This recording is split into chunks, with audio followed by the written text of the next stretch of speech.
Hello guys, good morning. ഇന്ന് April 30. ഇന്ന് world honesty day ആണ്. അതായത് സത്യസന്ധതയുടെ മൂല്യം ലോകത്തിന്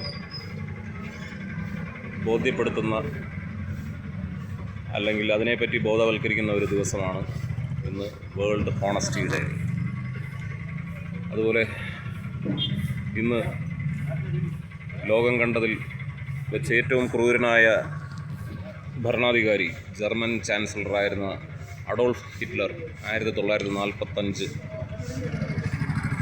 ഏപ്രിൽ 30 ആത്മഹത്യ ചെയ്തത്. അതുപോലെ ഇന്നലെ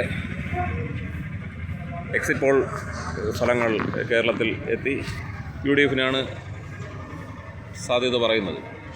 UDF അധികാരത്തിൽ വരും എന്നാണ് സാധ്യത പറയുന്നത്.